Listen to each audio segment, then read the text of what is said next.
Do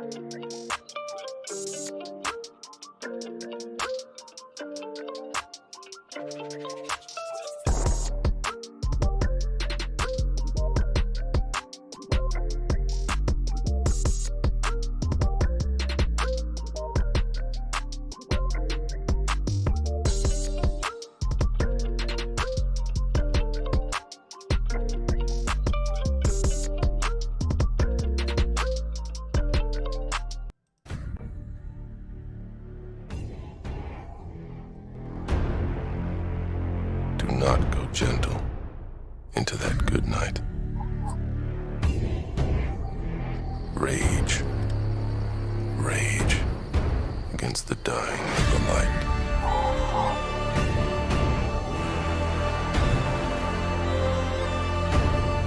The wise men at their end know that dark is right. They do not go gentle into that good night. Rage. Rage against the dying of the light.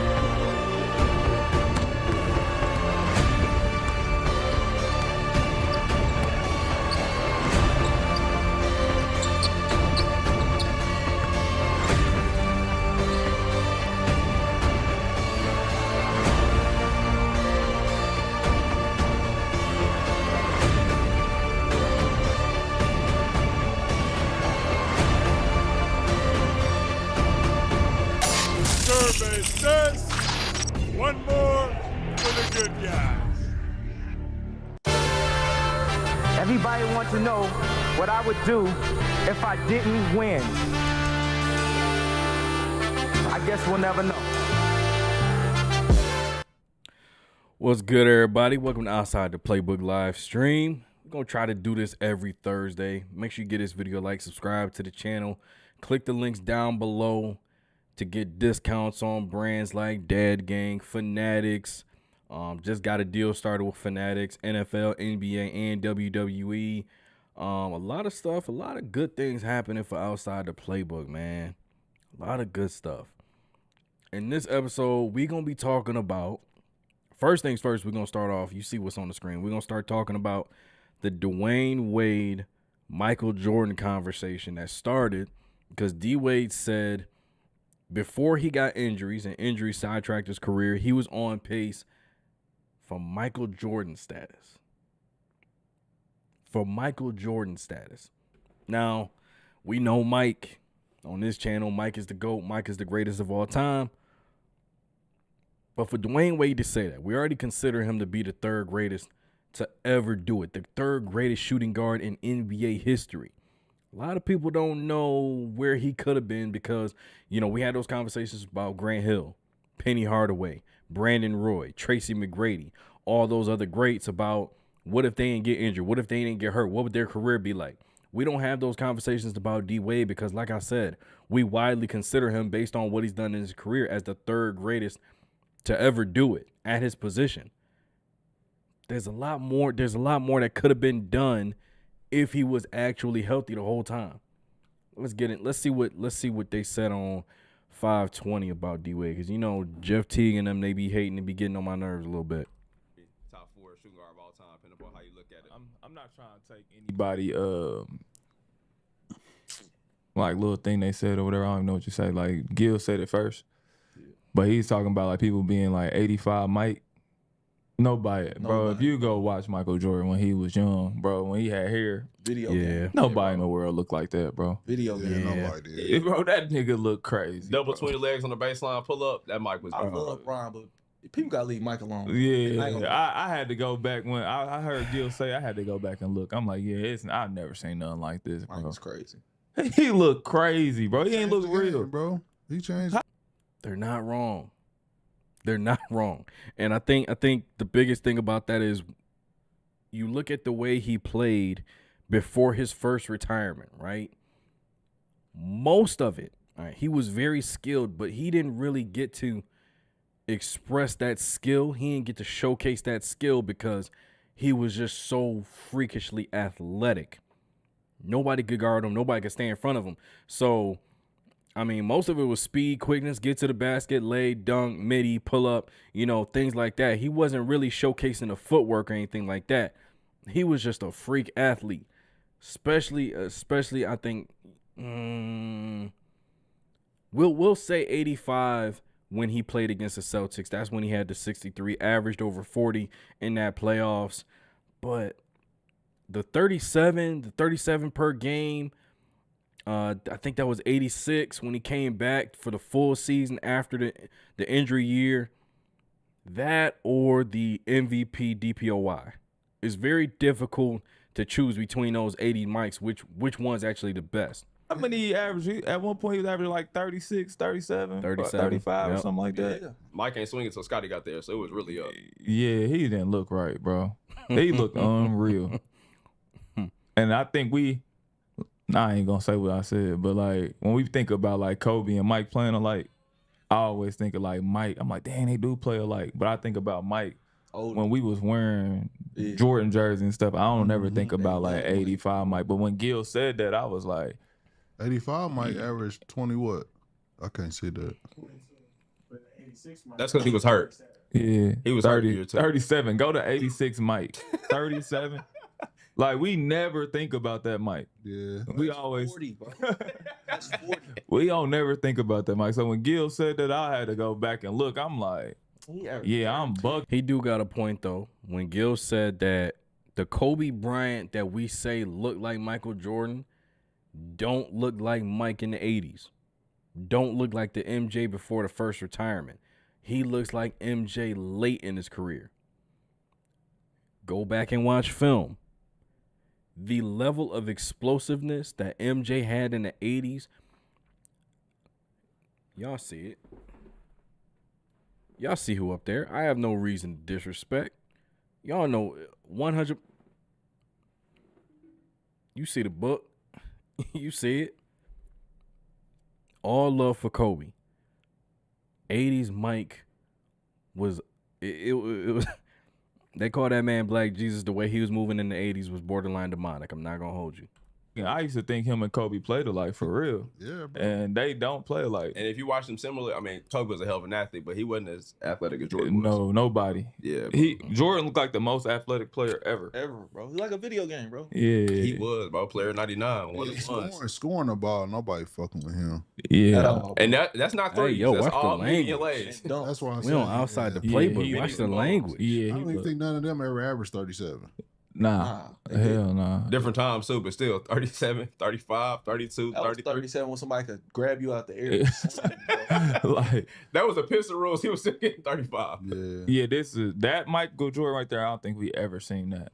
And I Like, bro, and no, the greatest. yeah, no disrespect to I'll nobody take else. Bron. Michael Marcus. I'm just more of a. Michael I'm just more. All right. Heard what they had to say. Disagree on this sense, okay? You can't so easily dismiss this without context. You got to have context when you're talking about this, all right?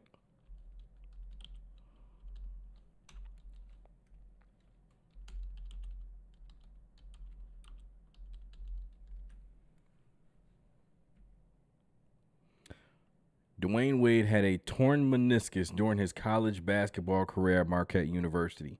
He underwent surgery to remove the meniscus in his left knee, which he later regretted as it led to ongoing knee problems throughout his NBA career. Wade has spoken about the pain he experienced while playing with a torn meniscus. The man had his meniscus removed in college. This was before his senior season when he had that triple-double against Kentucky, and they tell the story Pat Riley was on his treadmill walking. He was scouting Kentucky players. D. Wade dropped a triple-dub. The rest is history. Dwayne Wade is Miami Heat. Had his meniscus completely removed from his knee, not just the right knee. No. The left knee, his explosiveness, his takeoff knee, his first step, that left knee. And he played that way his whole entire career. Played that way his whole career. and we say this man is arguably the greatest at his position. Top 3, respectively. Let's look at some numbers. All right, you already know, the same old thing I always throw out. First player in NBA history, 2,000 points, 500 assists, 100 blocks, 100 steals in the same season in which he was third in MVP, third in Defensive Player of the Year. I mean, what are we talking about right now? What are we talking about? So let's look at, let's go from here. And this is the second year LeBron was there. Okay. 26, 5.2, 6.4, 1.8 steals, 1.1 blocks. Shooting 48% from the field, basically, almost 49. What are we really looking at with these numbers? We're still looking at a guy who was okay not taking shots. He was okay being passive. He was okay being the second option. He wasn't hunting shots. He wasn't hunting points. Nothing like that. He was simply playing the game at a high level. All right, some of the best basketball, and people don't even talk about the 2004-2005 D-Wade. He was just as scary as the 06 one. Just as scary as the 06 one. Let's talk about this, man. 2004-2005. And this is a second year in the league, Dwayne Wade. And I'm only going to it because I remember this series so vividly. Shaquille O'Neal was hurt. They went on the road in Washington. You're playing against Gilbert Arenas. You're playing against, that squad. Shaq was able to get rest. Shaq didn't even have to play these games. 31. Boy was flipping it, though. 31, 9 rebounds, 6 assists. 31, 15 assists, 7 rebounds. 42 points, 7 rebounds, 4 assists, 2 steals, 1 block. The man shot, hold on, let's talk about this, all right? 31, 15, and 7, shot 66% from the field. Ain't nobody gonna send a double? Then you get to the conference finals. Got injured here. These last 3 games, got injured. Wasn't able to play well. 7-25 started off rocky. These 3 games, 48-6, 36, 7-2, 28, 2-6. Against the same Pistons team that he came back and beat the following year. 2006 NBA Finals, everybody already know. Down 0-2, come back, win that series 4-2, dominating that NBA Finals. Everybody complains about the free throws. Everybody says that they was gifting him free throws. Nobody really pays attention to the fact that Dirk was actually the leader of the entire playoffs in free throw attempts. Nobody ever brings that up, but it is what it is. NBA Finals, 28, 6-6, 23, 8-3, 42, 13, 32, 36, 6-3, 43, 4-4, 36, 10-5 in the closeout game, 4 steals, 3 blocks. As dominant as you, now I'm not saying he's Mike. I'm saying he was doing this with one knee, one good knee, and the knee that was messed up was his takeoff knee. We already know about the Olympics. Went to the Olympics, dominated, came off the bench. He had 27 in the closeout game versus Spain. If he wasn't playing in that game, they would have got cooked. They would have absolutely gotten cooked because Kobe went out early with foul trouble. Bron went out early with foul trouble. If D-Wade didn't come in and have that stretch that he had, they don't win that gold medal. 48, 6-12. These are some of the games he had coming off that Olympics. 46, 10-8, 55, 9-4, 55-5, 50, 10-9. The man almost had a 50-point triple-double. That's crazy. Crazy. 46, 10 and 4, 46, 10, 8 and 4. Look at this. Let's look at the numbers. 7 steals, 5, 5, 5, 4, 4, 4. All the way down here, 3s. He was doing this on one leg. So when he says that had I not been injured, had I not dealt with injuries to the extent that I did, he's not lying. Now, would he have been on Mike's level? Probably not. Not a lot of people are. In my opinion, he's the GOAT, so nobody is. But, yeah, heck of a career. My all-time favorite player. But to do what he's done in his career on one leg, you can't replace that. You can't take that away from him. Next topic of conversation that I want to get to, and it's something that really annoyed me, got on my nerves when I first seen it. I made a video, crashed out, deleted the video because, like I said, I'm trying to have positive vibes when I do these videos. Positive vibes on my channel only. Well, it was a very powerful moment. We didn't, at least as players, we didn't know that that was going to happen. So I think it was kind of like a genuine surprise. But the T-shirt, just United front, was determined this morning that we had a meeting for. And, you know, not to tattletale, but 0 members of Team Clark were very present for that. But no, we were just... We had a very that really needed to be mentioned. I'm trying to make a situation light, okay? But yeah, no, I think it was just all of us getting on the same page for the game. We wanted to do something that was just united and collective, and I thought that it was a very powerful moment and got the point across. And you know, sometimes you don't have to say anything. Sometimes you don't have to say anything, except for when you do say something, you say something that's going to divide the cause. I love Kelsey Plum. I mean, she can hoop. One of my favorite PGs in the league. This ain't about protecting Caitlin Clark because she said Team Clark. Nobody from that team, which includes Asia Wilson, the MVP or the best player to face it at WNBA, however you want to phrase it, includes her. So you just threw under the bus half the women that are there just to get a shot off. Come on, man. What are we doing? Why are we doing this? This is something that didn't need to happen. A conversation didn't need to be had. We wanted a united front, but we're gonna say something to divide. Let's leave that out. Now, the whole thing surrounding the WNBA right now is about profit shares. Now, it's not about being paid the same amount of money as NBA players. SGA, the MVP of the league, is going to be $500 million. They're not asking for that money. They're not asking for LeBron money. They're not asking for Curry, KD money. They're not asking for that. They're asking for revenue share. The reason why it is important, all right, and everybody seems to think, okay, y'all as a league don't deserve this because it's only Caitlin Clark. It's only Angel Reese. It's only Paige Beckers that's driving these numbers. That's not how it works at all.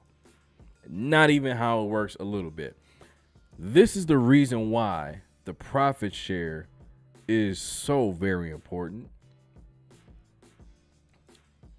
Men lie, women lie, numbers don't. All right. The WNBA announced a new 11-year media rights deal Wednesday. I'm going to make this a little bit bigger so everybody can read it. Let me see. All right. WNBA announced a new 11-year media rights deal Wednesday featuring partnerships with Disney, Amazon Prime Video, and new rights holder NBCU Universal. First time I read this article, I thought that said HBCU. I was tripping. But this is from July 24th, 2024. This is exactly a year ago today. That's crazy. The deal is valued at about $2.2 billion or $200 million per year, sources told ESPN. Future agreements with additional partners could bring the league's overall media deals closer to $3 billion. Partnering with Disney, Amazon, NBCU marks a monumental chapter in WNBA history and clearly demonstrates the significant rise in value and the historic level of interest in women's basketball. That's where you put your foot in the mouth. Right there.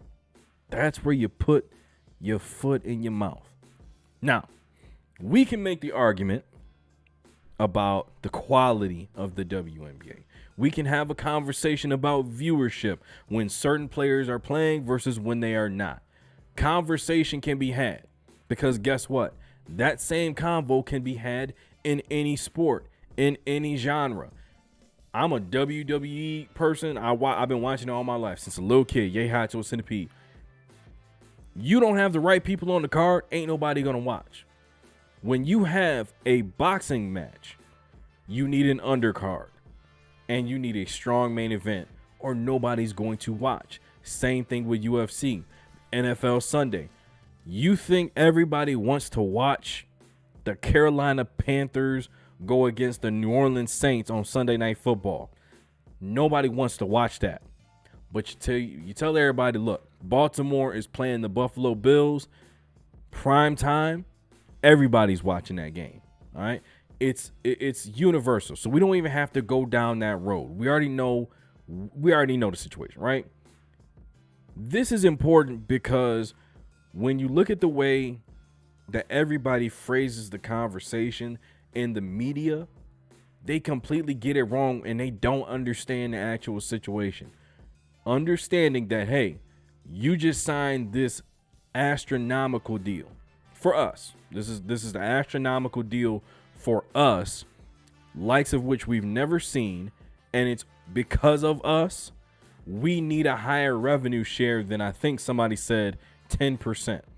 Now you can say, hey, we've been losing money all these years. We're on track to lose another $40 million or whatever. That doesn't matter because in the next couple years, the league is probably going to be profitable considering the deal they just struck with all of these major networks. So that's not going to be an issue any longer, on top of the fact that Caitlin Clark's in year 2, Angel Reese is in year 2, Asia Wilson's in her prime, Kalir's in her prime, Sabrina's in her prime. All of these players are going to be around for a very long time. And listen, just to throw it out there, my personal favorite player that's going to be coming in, Juju Watkins, get well soon. When she gets added into the mix, listen, there's going to be a lot of problems in the WNBA. I'm talking about on the court. All right, matchups everywhere. Here's my other issue. Okay? And I'm gonna go to a different side of things.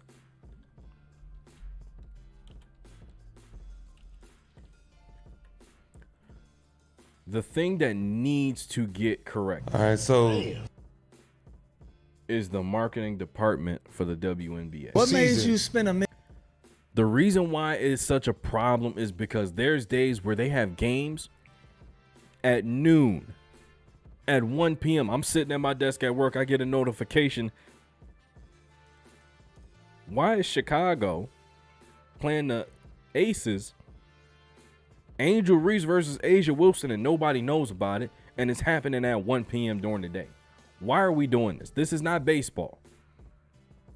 This is not baseball where you get 160 or whatever games in a season, and hey, whoever's watching can watch. Whoever's betting on the games can bet, or whatever the case may be. WNBA doesn't have that luxury. They need all of the attention that they can possibly garnish. They need all of the focus. I don't want to see a WNBA game scheduled on Monday Night Football.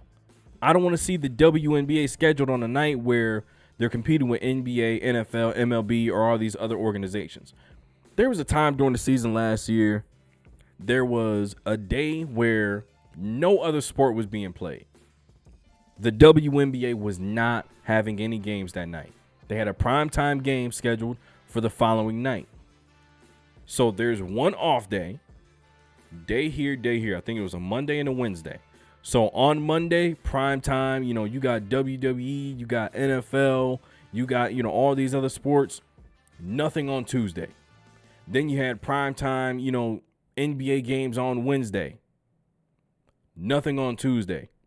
Then you decide to have a matchup where I think it was Minnesota Lynx versus the Liberty or something like that, right? Why would you not make sure that this scheduling is taken care of?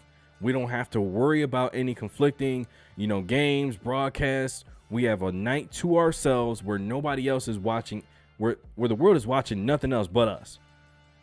Those are the type of things I'm talking about. Or situations where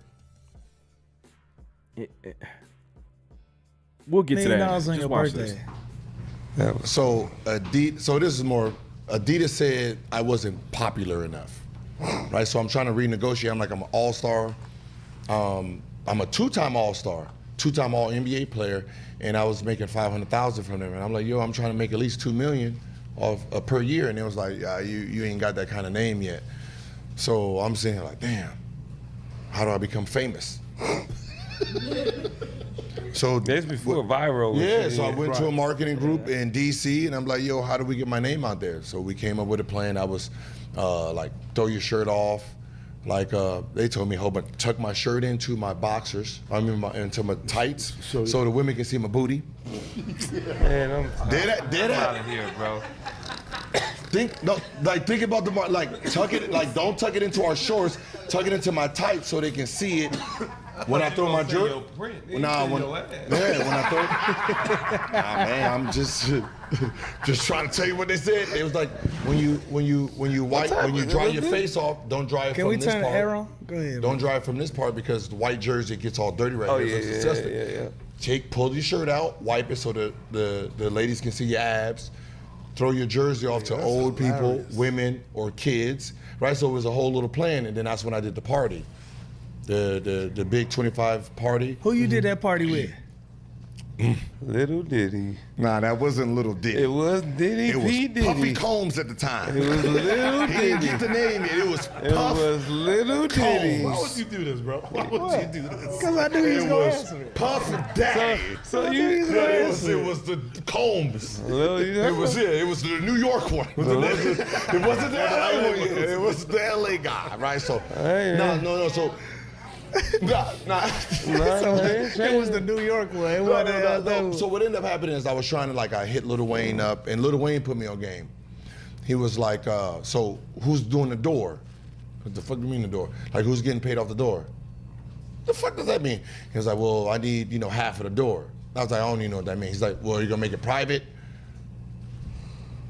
He was like, who's your host? Man, what the fuck? I mean, he was like, well, get a host first. And then when you get a host, and I was like, what kind of host was I supposed to get? He was like, if you want this shit to be real, go after Jay-Z. So I was like, all right, bet. Hit Jay-Z people up. And he hit me with some Jay-Z shit. He was like, man, you can probably get Beyonce for $500,000. So and he was like, yo, get Puff. Hold on, he never gave you a number for him, though. No. Hey, he gave you a Beyonce number. He said he'll throw a number so high that I don't Basically, want you to he's telling you I'm not doing I don't this. want you to take it, but if you give me this number, fuck it, I'll take it. But I don't want to do parties and clubs. Yeah. So he gave me Puff. So I hit Puff up, and then he charged me $200. Right, he charged me $200. Once I got his name as the host, Lil Wayne, Game, T.I., it was just, and then I made it private. Everybody and mama wanted to be there. So then I started doing all-star voting at the same time. So all-star voting, that I overtook Vince Carter for starter in the all-star game in Vegas, renegotiated with Adidas. I was asking for $2 million. They ended up giving me $5 million a year. All right, so now, I'm not saying that WNBA players have to go out and just start doing a bunch of random stuff, random parties, I'm not saying sell your soul and stuff like that. What I'm saying is this. You already know the WNBA has no idea how to market their players. You already know that they're not going to push you in front of audiences, right? Let me show you something real quick. This is what I was looking into the other day. All right. We already know Caitlin Clark. 3.6 million followers on IG. We already know she has a massive following, right? Angel Reese, 5 million followers on IG. The MVP, the finals MVP, the highest paid player in the NBA, 4.6 million followers. These two women right here. All right, we already know how popular they are. We know their deals off of the court. We know Angel Reese has a podcast, modeling. She was at the Met Gala. We know Caitlin Clark, Gatorade, Nike, all these other things, right? They know how to market themselves. They know how to build off of their brand. The WNBA did not do this for them. They did it themselves. Arguably, the greatest, marketing was that championship game. Their performance in the NCAA tournament. Those back-to-back years, right? They did it themselves. They were at this level before the WNBA. And I always knew this was going to be an issue because the WNBA can't take credit for them. They can't take credit for their stardom. They can't take credit for their superstardom where they're at levels that they are arguably the best player in the NBA has 4.6 million. You got 5. You got 3.6. A veteran player, a defensive player of the year, a player who is, and I want to be accurate when I say this, a player who was averaging 21.5 points, 8.7 rebounds, 3 assists, 1.8 steals, 1.4 blocks, 4th in MVP, 2nd in MVP, and this year probably going to be in the MVP conversation. WNBA first team, defensive first team, defensive second team, all-star, most improved, defensive player of the year. This player, Nafisa Collier, a lot of people don't even know who she is, and she's one of the best you have to offer. Nobody has any clue. Asia Wilson, Sabrina Ionescu, Stewie. Who else could we put in that top 5 in the WNBA, right? Those are your premier players. Why do they have to scratch and claw to be noticed outside of their profession? 284,000 followers. This is not, something where you nitpick, because guess what? To Gilbert Arenas' point, okay? This is all to his point. Brands also want to know who you are and what you bring to the table off of the court, right? Caitlin Clark, she has such gravity around her. All right. She has, a lot of people say it's a cult following. We're well aware of that. All right. It is very much, it's not something you got to talk about. Angel Reese, built off of the controversy. Me Bounds, I'm going to take all of that profit. I'm going to start my own podcast. If you don't want to listen to anything I got to say, you want to hear my voice? Cool. I'm going to start a podcast. I'm going to make you even more upset. I'm going to start doing modeling. I'm going to go to the Met Gala, building off her brand, right? The WNBA don't know how to do that. Again, Paige Beckers. Paige been that. From college, from high school, one of the best in the country for all this time. Paige didn't need none of that. Had her own going before she got to the league. Juju Watkins in commercials had her own before she got to the league. Outside of that the car rental commercial or whatever, outside of that commercial, ain't nobody really checking for WNBA players. They were checking for the women's college players though. Why? Because we knew who they were off of the court. They not doing a good job at that. WNBA is the worst at promoting their players outside of basketball. So this is just a side note, but they got to start promoting themselves outside of the game like these new incoming athletes that came from college. Because if they don't, like I said, one of the best players in your league don't even have 300,000 on IG. That's troublesome. You might think that's a small thing. That's promotion. That's advertising. That's marketing. Not of a brand, not of a game. That's advertising of you. So guess what? If I say, hey, this is the best you have to offer, am I paying to go watch you play? Or are you just putting up good numbers, having a good season, do your job and go home? That's the difference between superstars, where Asia Wilson, on the other hand, I think Asia Wilson got 1.4, very outspoken, outgoing, personality, see her in video, see her personality in the tunnel, going to the game, going to the court, right? Her little whoop-de-whoop with Bam Adebayo. Hope some of that post-up game rub off on him.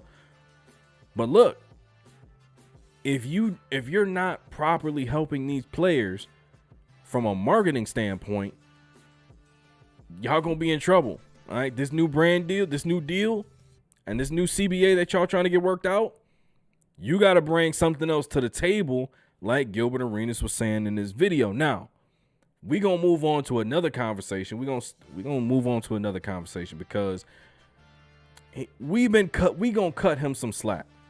All right, we're gonna cut him some slack because we were a little bit tough on. Oh, shout out Black Moses here for the conversation. Angel Reese got that business mindset. WNBA is terrible at marketing for real. You know what's so crazy to me about the league is that I've never seen a business say we're losing money, we're not profitable right now. Oh well. Like, think about that. When you watch the WNBA and how they operate, right? They don't do anything that's going to help themselves. Like, they're just going to keep doing the same stupid thing over and over and over again and see nothing change, see nothing improve. All right, we tried. No, you didn't. The only thing that happened is you had superstar college athletes that already built a brand unto themselves come into your domain, and you're reaping the benefits of it. You already had great players. You just didn't know how to market them. I said this in a video last year and a year and a half ago. The college players have the blueprint that you need for the WNBA. That is insane to think about. Insane. The professionals are clueless on how to be professionals, so they got to learn from the college game. Come on, man. But I digress. We're gonna talk about these women are dope players. They just don't get to shine because that marketing team is. But 100% agree with you on that. 100%. Shout out to Black Moses, man. Now, one thing I will say is the new deal that they have with the CBA. Listen. They have got to make sure. What's the science as far as they got to make sure they don't get cooked on this deal. They got to make sure they don't get cooked on this deal because it's only going to grow.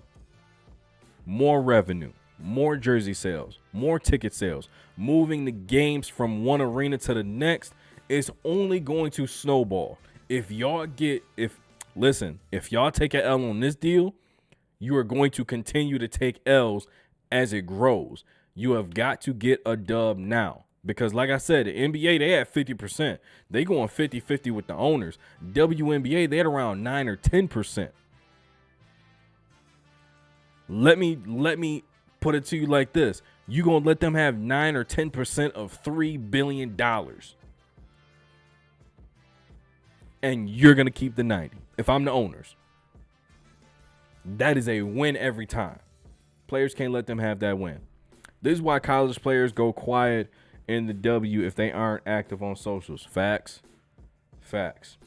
Now, there was a lot of conversation about Tracy McGrady and Kobe Bryant. He said, swap me out with Kobe. You don't think I get championships with Shaq?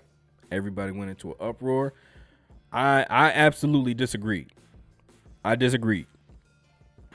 Excuse me. Now, I didn't disagree because T-Mac wasn't cold. I didn't disagree because I didn't think they could win a championship. There's an added element to the Shaq and Kobe dynamic that nobody's talking about. Nobody in NBA history, not even Mike, because it's different, because in Kobe's mind, Kobe is the knight that goes into the king's chambers, put his feet up on the table, points his sword and says, I'm going to be the one to take you off that throne. Now, obviously, the king is going to laugh. He laughs, but the knight is dead serious. In Kobe's mind, between his ears, he was the only one that was at that level, that mentally borderline deranged level of competition, and his blood was always boiling when he stepped between those lines. You add in the element of, I absolutely hate Shaquille O'Neal. I cannot stand this dude. For the simple fact that, and they said it in an interview, and I'm gonna go through and I'm gonna post a bunch of stories and interviews and games and clips and highlight reels for Kobe Day coming up on 8/24. But one of the biggest things that's always, been a part of the Kobe and Shaq dynamic is they were playing against other teams, but they were playing against each other. Like, look what I just did. I just dropped 30, 14, 5 blocks. Kobe saying, I just dropped 35, 9 assists, 4 steals. So, and they were competing with each other, but versus other teams, right? I don't think T-Mac brings that dynamic, because in some of those situations, the Lakers shouldn't make it out. Albeit Kings, they got cheated. Cool, we know that. We know the story, right? But I don't think T-Mac really had that dynamic in him. He was just out there hooping. Love of the game. I'm talented. I'm skilled. I'm 6'8". Can get anywhere I want to on the court. Score with the best of them, right? He didn't have that dynamic with Shaq to where it was going to be, pause. Wait a minute. Let's move on. Tracy McGrady on 7 p.m. in Brooklyn, talking about being an unstoppable scorer. Like having a big scorer night, or having the mentality of being like, I'm getting 30, or I have to get 30, or I have to get a certain amount of points for my team to be successful. You asking me? Yeah. You the guest. We think about it all the time, for sure. One, I think it's a relentlessness that you got to have, right? Mentality wise, you just got to have a relentless mentality. 2, I think just being dynamic, being a dynamic scorer. And for me, it's knowing who I'm going against that night, right? What type of defender I'm going against individually, and then knowing how collectively the team, how they defend me and where I could get my shots. So I'm thinking of all this stuff. Like this is all happening the night before. Okay. Like who I know I'm playing. Like if I know I'm playing Ron Artest, game plan is going into mode. Okay, I know how Ron likes to play me. I know where, if I beat him here, like where the help is coming. Like it's a lot of shit that goes into this, how I think the game. I don't just go out there and just play the game. Like there's a lot of Listen to me. High school ball. You talk to some of these players, they have no clue about what he's talking about. They have no idea the science to this. They have no clue. All right? They go into a game thinking, I'm a bad MFer, right? That's what just the language that they use. I'm a bad, I'm one of them. I'm him, right? They don't go into a game thinking there might be somebody on the other side whose sole purpose, whose number one goal, their only objective is stop Young Bull from getting buckets. He can't go off tonight. His average 25, he only getting 15. His average 30, he only getting 15. His average 15, he ain't getting 10. He not even going to see 10. He might not even see the basketball for a few quarters. That is what they're going into the game thinking. The meticulous nature of a defensive stopper's scouting report. Okay, I've printed out scouting reports when I knew I was going up against one of them scorers that can give me 30, right? And I'm handing it to my defensive stopper. I'm not giving him, all right, he can shoot from deep. He can score with either hand. I'm not just giving him that. That's obvious. The kid's averaging 20. We know that. What I'm going to tell you is this. Coming up the court, if he dribbles this amount of times with this hand, he's going to hit you with this move, go hit you with this counter. If he catches it on a wing, this is his move set. He doesn't change it up. He keeps it simple. He's going to 1-2, boom, pound dribble, step back for a shot. He's going right to left crossover, get into the lane, step back left. These are the things I'm giving him. I'm giving him all the player's moves, but also I'm going to show him the things that makes that player uncomfortable. I'm going to show him, hey, if he gets hot, he's more than likely going to start doing this. If he's having an off game, he's going to continue to jack up shots.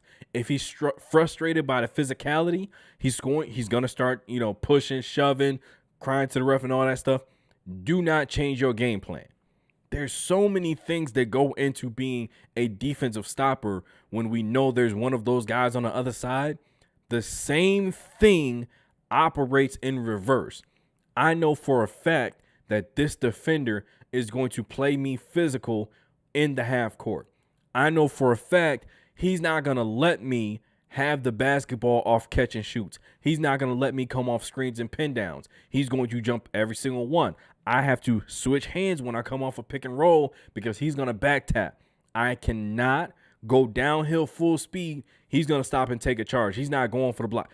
All of these things, you got to understand that it is playing chess, mental chess. It is not going out there. I know I can give you 20, so I'm going to put up 15 to 20 shots to get my numbers. I had a good game. It's so much that goes into it that kids these days have no idea the level of information you need to have to be successful. Strategy that goes into it from night to night based off of who I'm playing. Now, some nights it just not going to matter who we're playing because I just feel like you're at my mercy. You could impose your will. You're just at my mercy, right? Mm-hmm. But I think just being dynamic, man, because being able to score on the left, being able to score on the right, if they take the left away, what is your counter to that? If they take my hezzy away, what is the counter to that? Like, you always got to have a counter and be a step ahead of what they're doing. And then for not even just scoring, like, if I know defense is loading up on me, I play the game the right way. Yep. If I know the defense is loading up on me, I'm just going to get my guys involved until the shit opens up, right? That's what I'm going to do. Mm-hmm. So if I got the ball on the wing and I know it's a guy that's sitting on the block, I know it's a guy's elbow, all right, try to get my game off. My shit ain't working in that point in time. All right, let's get my guys involved so I can loosen up this defense a little bit. Then I could go to work, right? So I have different strategy, different game plans from night to night basis. Yeah. Now, when you became a member of the Orlando Magic, where you had to take on even more of that scoring load, I ain't give a fuck. Hey, because you got to think. I'm sorry, y'all, for the language. Yeah. Right? So our team was built around myself, Grant Hill, Mike Miller. Grant Hill was out for the season. Hey, real quick, check out that video I did. What if Tracy McGrady and Tim Duncan joined forces on the Orlando Magic? That video is uploaded. Mike Miller's a rookie.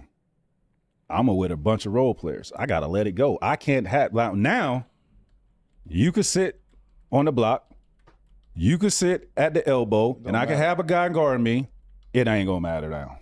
Like, I'm put in a situation where I have to do what I have to do and get these shots up. I got to force shit. Yeah. Right? It's a mandatory.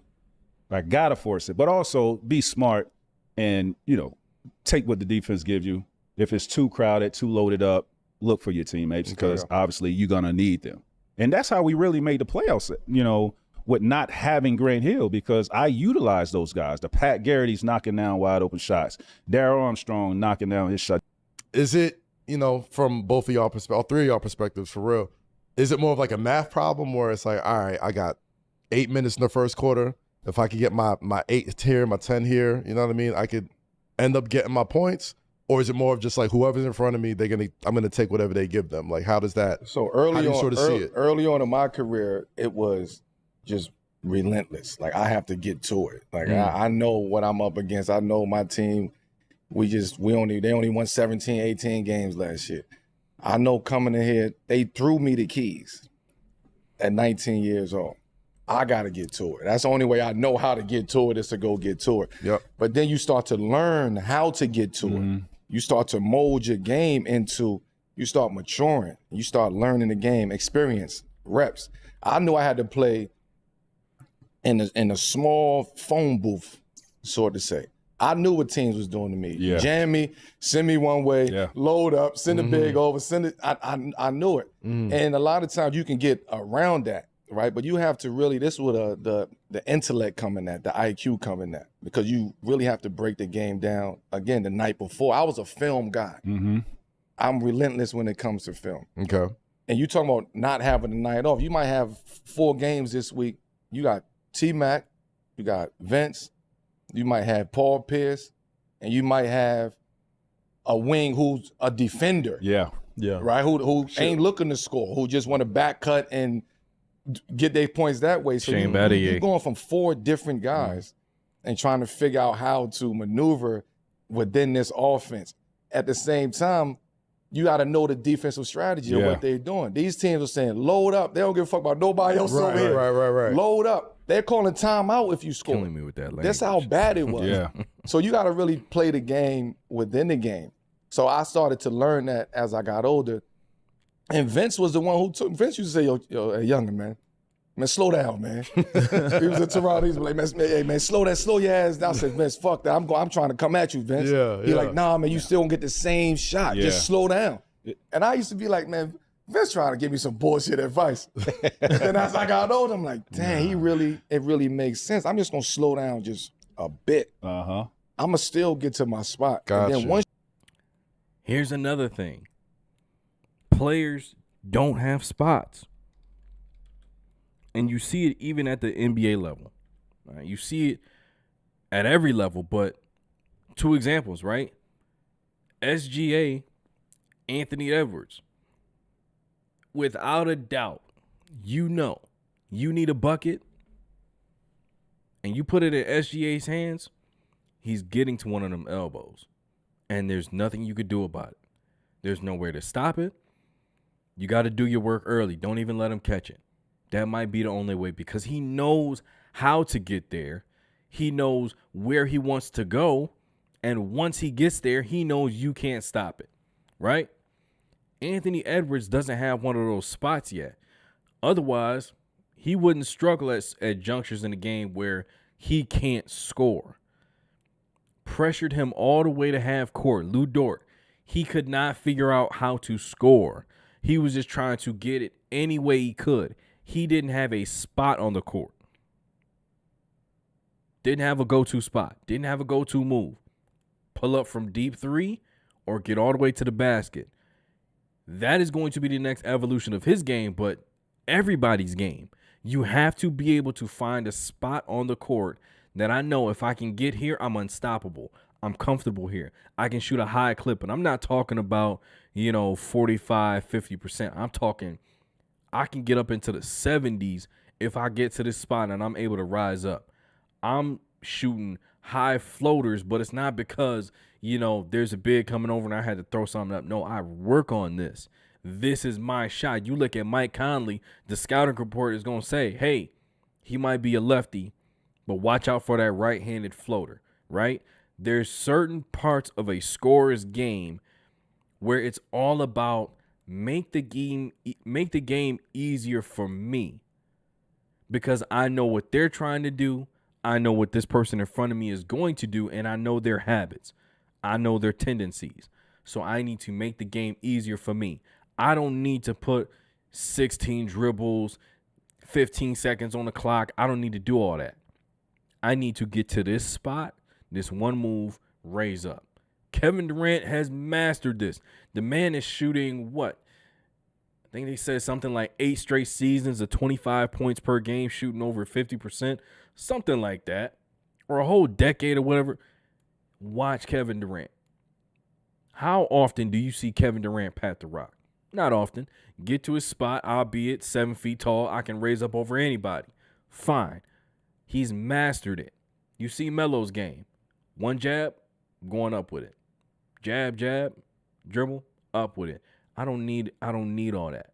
All right? Now, there's players that can get to it. They got a bag, pat the rock, handle for days. Scorers typically have a science to it. And that's one of the things that I like about this conversation between Carmelo Anthony and Tracy McGrady. Now, this was from The Ringer. Yeah, this was from The Ringer. Top 100 players in the NBA. This was updated June 4th. Okay.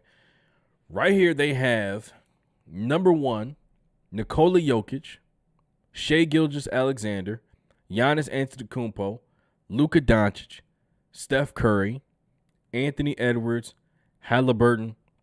First of all, Halliburton in the top 10 is crazy. I don't think he's top 10. Donovan Mitchell, Jalen Brunson, Tatum. Now here's the thing. Here's the thing. Are we talking about injuries included? Injuries included, I wouldn't even have Tatum on this list. I wouldn't have Hallie on this list. You know what? That's what I'm going to do. I'm going to take those 2 out. All right? Still got, I'm going to take those 2 out. So on the list that I'm making up right now, I'm going to take Tatum out. All right. Let's see. Take Halliburton out too. Kawhi, Cade, Mobley, Cat, Devin. This has got to be just off of the playoffs, all right? So I'm gonna put names on the list as I go along. Devin Booker, I got Cat. Cade, I don't know if Cade is up there though. I don't know if Cade is really up there. And here's what's so difficult about this conversation is that Kawhi Leonard is in the same boat as Joel Embiid is. Is he going to be healthy? Because when he is, yeah, he, top 10, top 5. But is he going to be healthy? Jimmy Butler, he'll be invited to the pool of players. De'Aaron Fox, he'll be in the pool of players.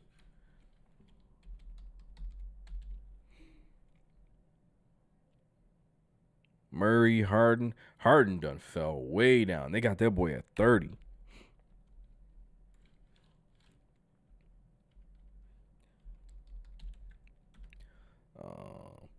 Who's that? Murray?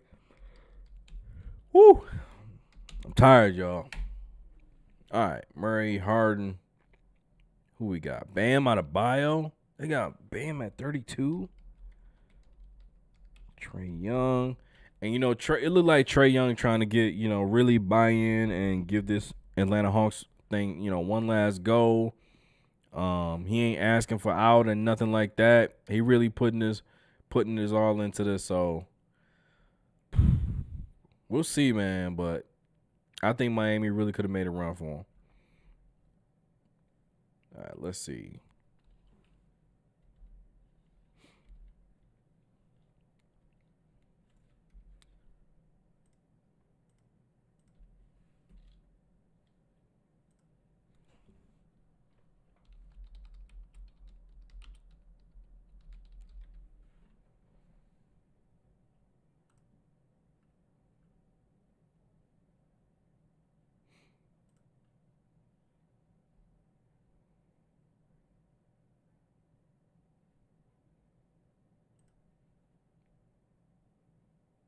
All right, let's see.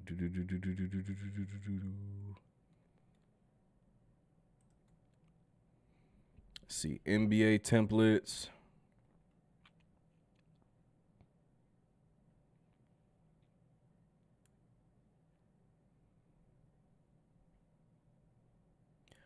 Okay, best NBA players, 23-24.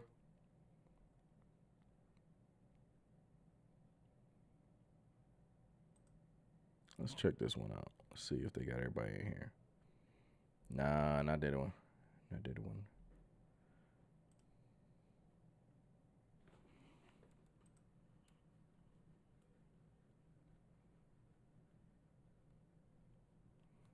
Oh, okay. Okay. They got everybody in here. Okay. They got everybody. Yeah, go. All right, let's do this. We'll go top 10.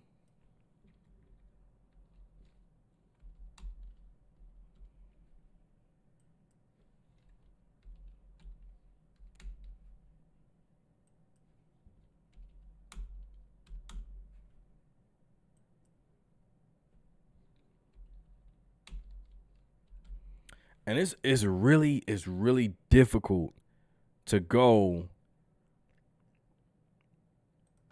from bottom to the top. All right. So we're gonna go from top to bottom when we make this list. Don't get mad at me.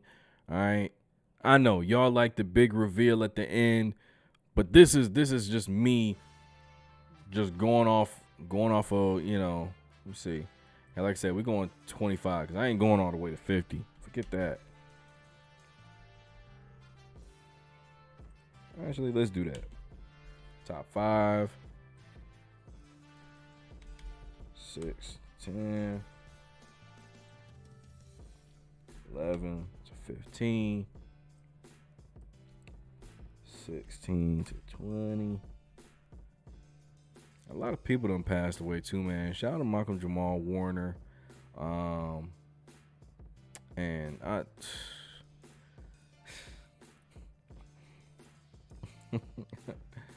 you know, I ain't gonna get myself in trouble with the community or nothing.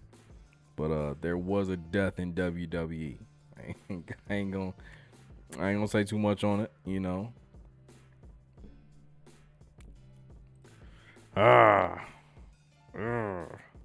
It's like that toss up, you know what I'm saying? Like, you're gonna have a lot of angry people in your comments, and then you're gonna have a lot of angry black people in your comments. You just gotta pick and choose which one you want to make mad that day. So I ain't gonna make nobody mad. Like I said, I don't want those vibes over here, man.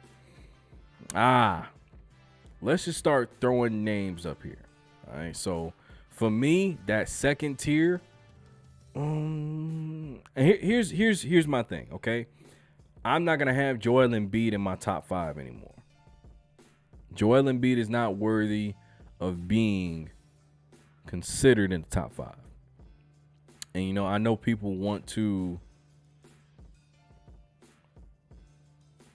say that his time is up. I think LeBron is still top 5. I think LeBron is still top 5. And it's not because, you know, I'm some biased LeBron fan. It's simply because, never mind. I'm sorry. Forgive me, Father, I have sinned. Steph Curry is there. I got Steph Curry ahead of LeBron. So we're going to go LeBron. We're going to put LeBron here. Yeah, 6 to 10. Kawhi Leonard. I think Kawhi Leonard is probably going to find himself outside of the top 10. Health is important. You have got to be available.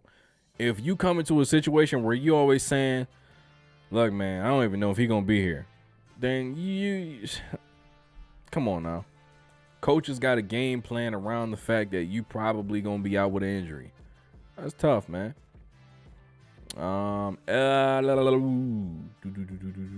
Kevin Durant. Here's the conversation we got to have. Because is Kevin Durant here or is he here? Who's going to fill that 5th spot? I will put Kevin Durant here, and I got to move him over. I got to move LeBron here. Anthony Davis is one of those players. Same thing with Kawhi Leonard. If he's healthy, cool. If not, I don't know. He could be MVP, Defensive Player of the Year discussion, put up 28, 12, give you 3 blocks, 2 steals, hit a couple threes, shoot a high percentage.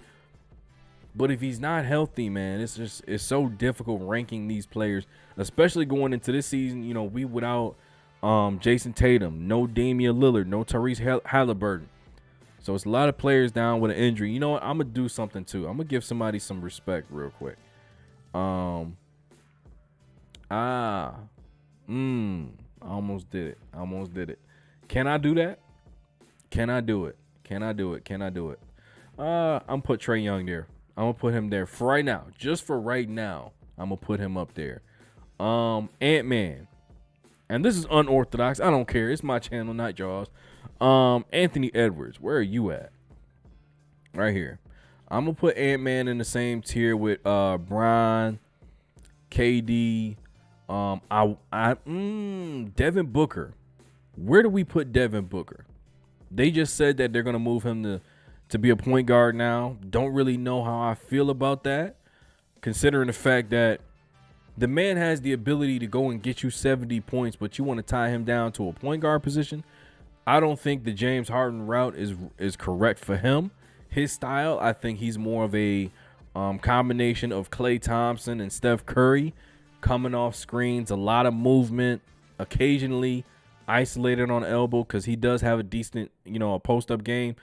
I do not want to see him handle the basketball, get drained, night in and night out. I absolutely do not want to see that for him. The fact that's probably where we're heading, it's a shame. Excuse me.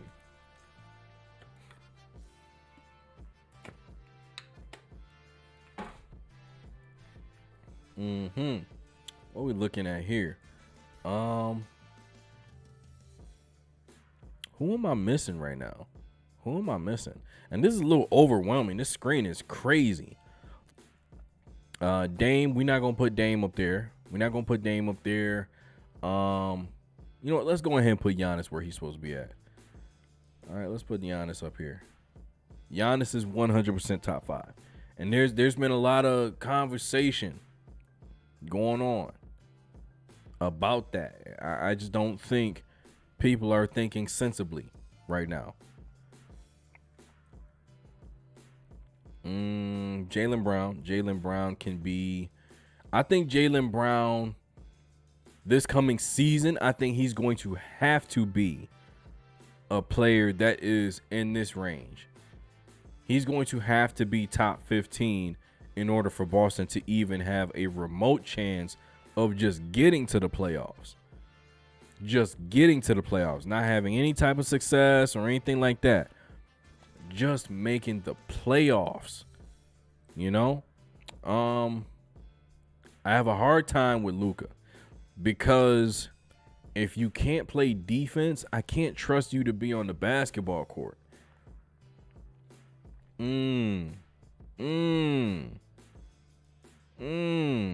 See, I just made a mistake somewhere and I don't like it. You know what? I know this is tough, man. This is tough. Where we gonna put Steph at? For right now, I'm gonna do this. Okay, because I know who my top 3 are for sure. And everybody should know who the top 3 is. I don't think there's no debating about that. But right now, if there's anybody in that spot, Steph has got to be in that spot.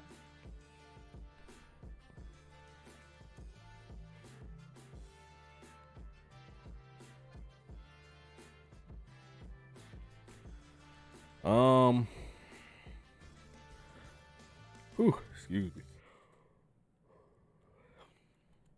It's getting late, y'all. I'm over 30. That bedtime creeped up on me. Cade Cunningham. And I just seen it. I just seen his name. Scotty Barnes. This is the way I feel about this. If he's going to be here, we got to put him here too. For right now. Oh my goodness, Wemby.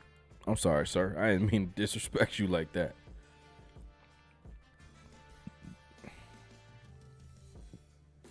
Is Wemby top 10?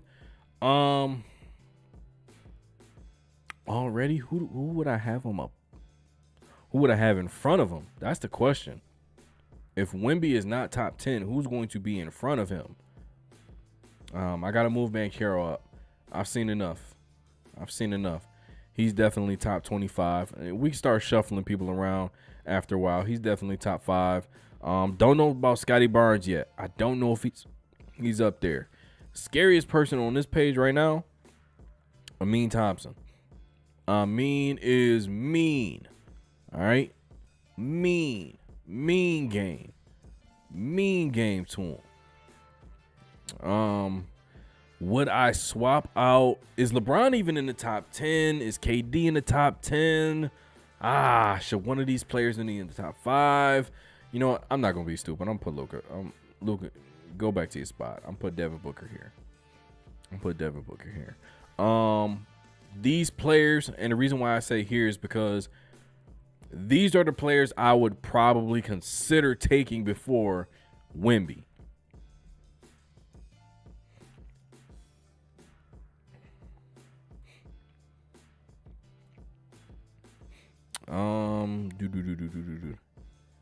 SGA, we already know where you at. Actually, no. A lot of people may not know where SGA at because people been getting a little crazy. Now, I said no Tatum. We got to put Donovan Mitchell somewhere. I put Donovan Mitchell in this range right here. This seems like more where he belongs. This group right here. I gotta stop smacking my lips because my lips is getting dry and it sounds insane. Ja Morant, he's somebody who can crack this top 25. I'm not so sure. In my opinion, okay, I'm gonna put him right here just because I don't want everybody to think it's just bias, right?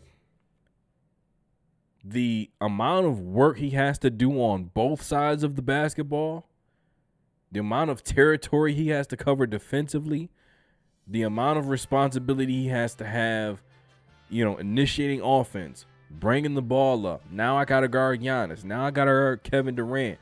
I can switch out on the Steph Curry. I can switch out on the SGA. I can switch and guard Kyrie Irving or James Harden. Kawhi. I can guard LeBron James. I can guard Anthony Davis. However you want it, I give it to you. And that's part of the problem with Miami. They need to find a way to get some of that responsibility off of his plate so he can go and give us 25 and 10 every night.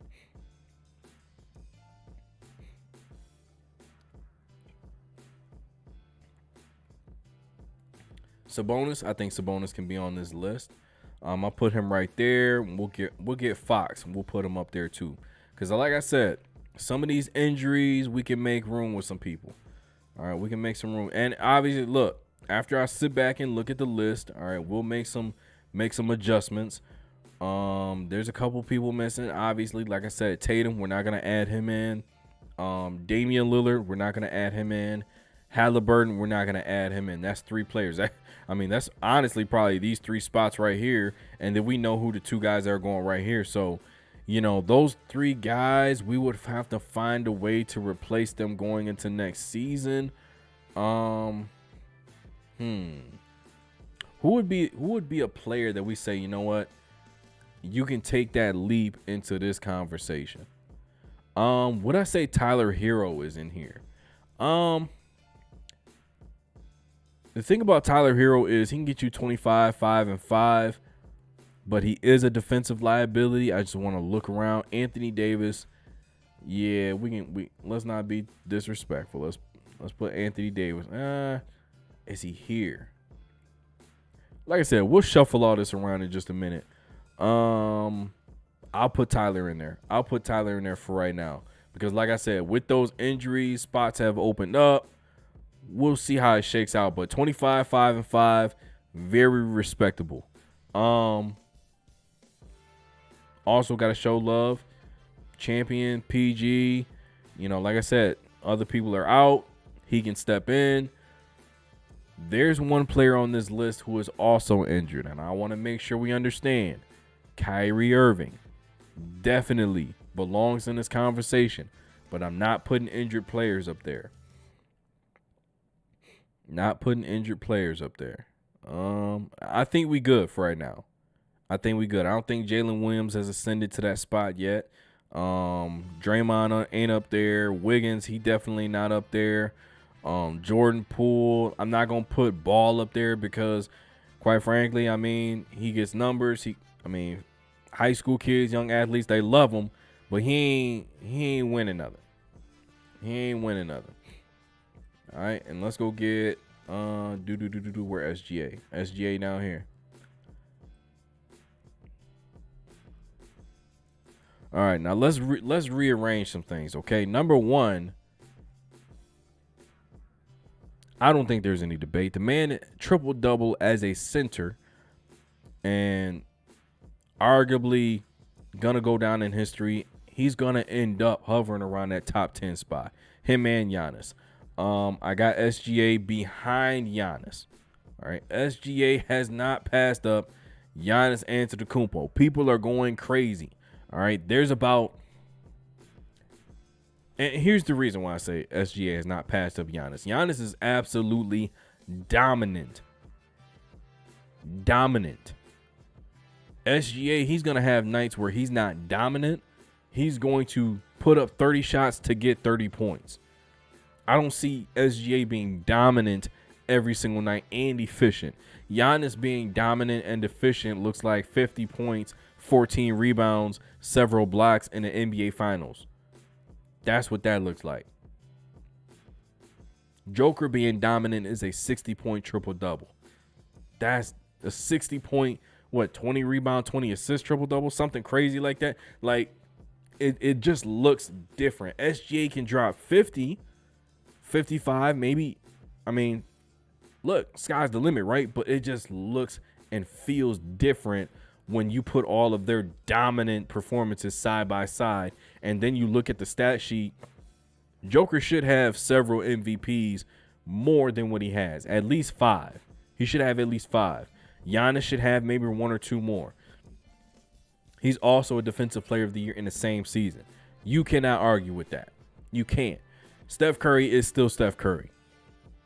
Steph is still Steph in my opinion. I'm not going to put Anthony Edwards up there. I'm not going to put Wemby up there. I think Steph is better than KD and LeBron.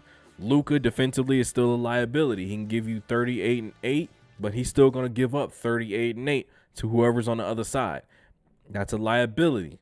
That's not going to put you past Steph Curry. It's crazy that we have this conversation, but Steph Curry is a better defender than somebody.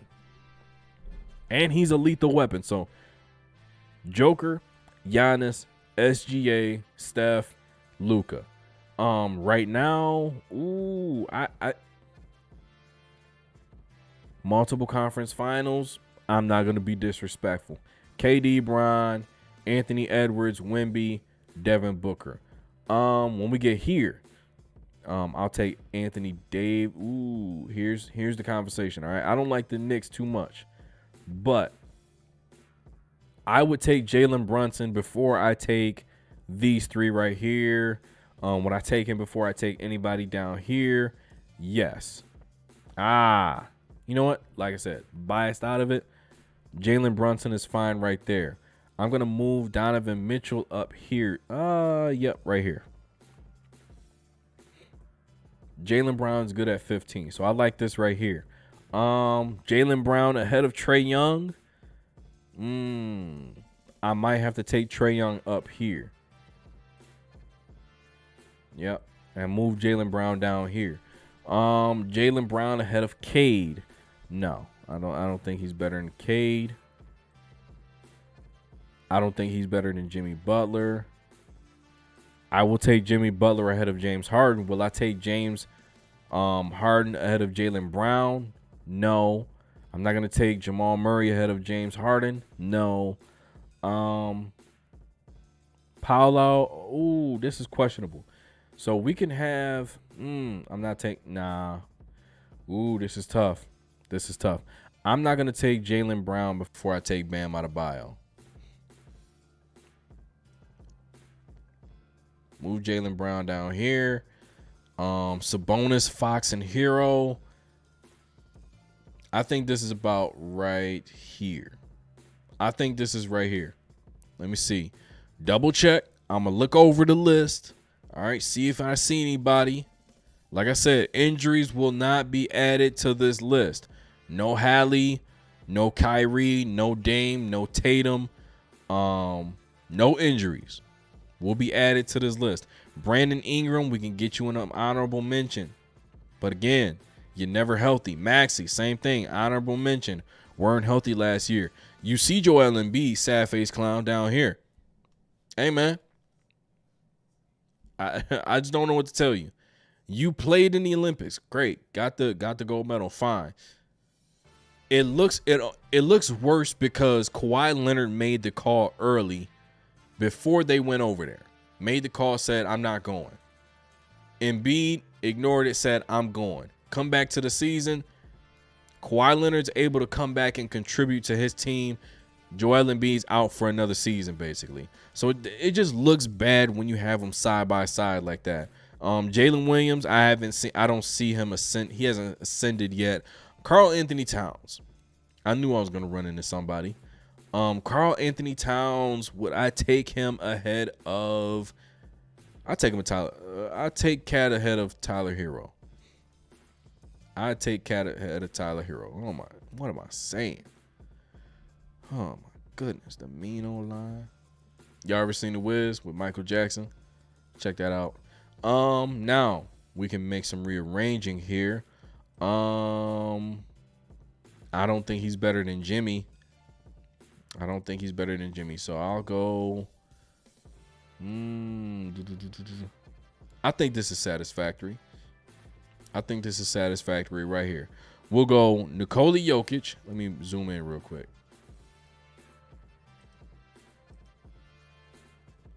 All right. Exit out of all this nonsense.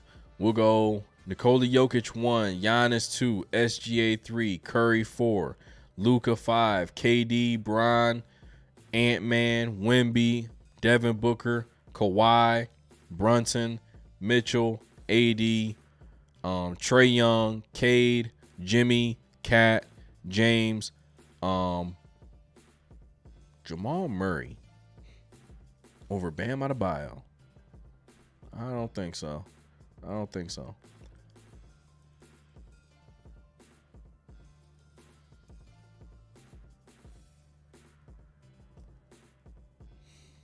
He's not better than Jaylen Brown or Fox.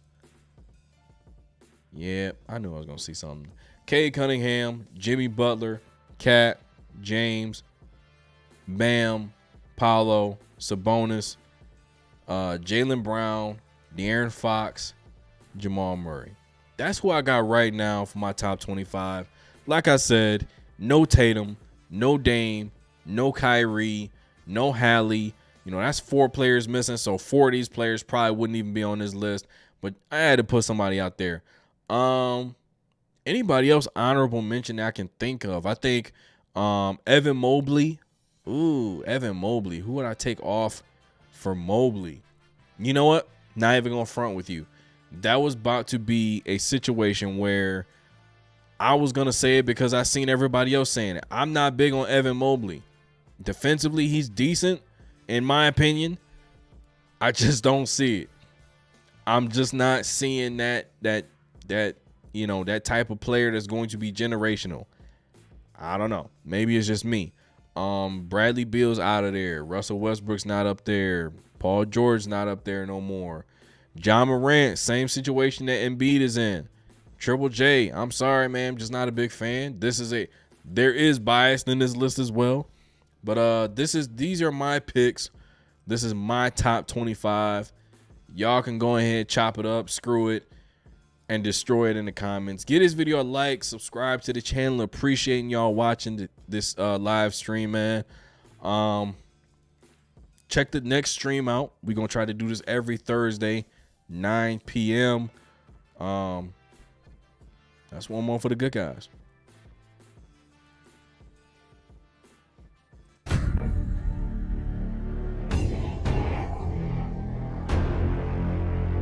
Do not go gentle into that good night.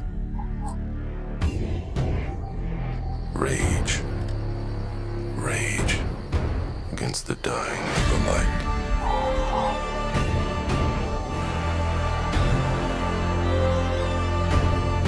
The wise men at their end know that dark is right.